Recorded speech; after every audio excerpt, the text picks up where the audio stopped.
വൈകിട്ട് ഷോപ്പിങ്ങിന് ഇറങ്ങിയ അമ്മച്ചി.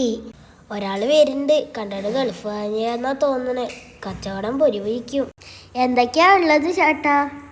ഇവിടെയും കാണുന്നൊക്കെയുണ്ട്. ഓ, എനിക്ക് കുറച്ച് സാധനങ്ങൾ വേണം. എന്താ വെച്ചാ എടുത്തോ ചേച്ചി, എല്ലാം ഇമ്പോർട്ട് ചെയ്ത സാധനങ്ങളാ. അതെ, വലിയ ഡയലോഗൊന്നും വേണ്ട, ഞാൻ നോക്കട്ടെ. ഓ ഓക്കെ മേഡം. എനിക്ക് ഗിഫ്റ്റ് ബോക്സും 2 ഐലൈനറും മതി.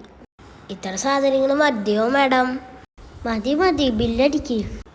ശരി മേഡം. എത്ര രൂപയായി? 50 രൂപ ആയിട്ടുള്ളൂ മേഡം. ഓ, വില കുറവാണല്ലോ. അതേ മേഡം. ഓക്കെ ഇതാ പൈസ.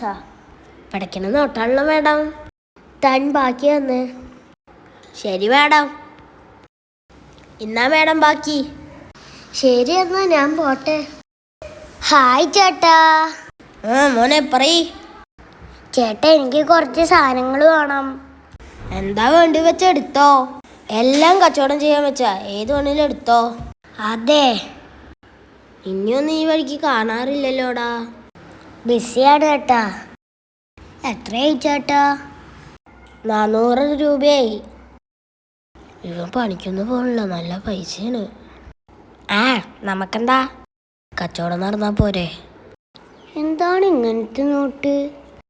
ചേട്ടാ, ഇത് കള്ളനോട്ടാണല്ലോ. എന്താണോ നിനക്ക് ബോധമില്ലാണ്ടായ? വേല പ്രമാണിച്ച് നല്ല കച്ചവടം കിട്ടിയ ദിവസമാ. ചേട്ടാ, ഇതൊക്കെ കള്ളനോട്ടാണല്ലോ. ചെക്ക, നീ മനുഷ്യന്റെ ചങ്ക് പടയ്ക്കണ വർത്താനൊന്നും പറയല്ലേ. ചങ്ക് പഠിക്കണ കാര്യം തന്നെയാണ്. ചേട്ടാ, ഇത് സൂക്ഷിച്ചോ. ഇപ്പൊ ഒരു ഗൾഫുകാരി കൊണ്ടുവന്ന ഈ 200 നോട്ട്, ഇത് കള്ളനോട്ടാണോ നോക്ക് മോനെ. ഇതും കള്ളനോട്ടാ. ചേട്ടന്റെ കാര്യം പറഞ്ഞ കഷ്ടം തന്നെ. ഇതൊക്കെ നോക്കിയിട്ട് വേണ്ടേ ചേട്ടാ കച്ചവടം ചെയ്യാൻ? ഷോ, വേലയായിട്ട് നല്ലൊരു കച്ചവടം കിട്ടിയതാ, അതും ഇങ്ങനെയായി പോയല്ലോ. ഷോ, ഇനി എന്ത് ചെയ്യും? ഇനി ഒന്നുമില്ല ചേട്ടാ. ഇനി കച്ചവടം ചെയ്യുമ്പോ ശ്രദ്ധിക്ക്. എന്നാ മോനെ, നീ നല്ല സമയത്താ വന്നത്. ശരിയാ ചേട്ടാ, ഞാൻ നല്ല സമയത്താ വന്നത്. ഈ നോട്ട് കണ്ടിട്ട് ഒരു വശപശക്ക് തോന്നുന്നുണ്ടല്ലോ. ഇതിനൊന്നും കുഴപ്പമുണ്ടാവില്ല. എന്നാലും ഒന്ന് നോക്കാം. മോനെ, അവിടുന്ന് ഒരു 500 നോട്ട് എടുത്തിട്ട് വാ. ഇത് രണ്ടും ഒന്നാണോ? കണ്ണും പിടിക്കണില്ല.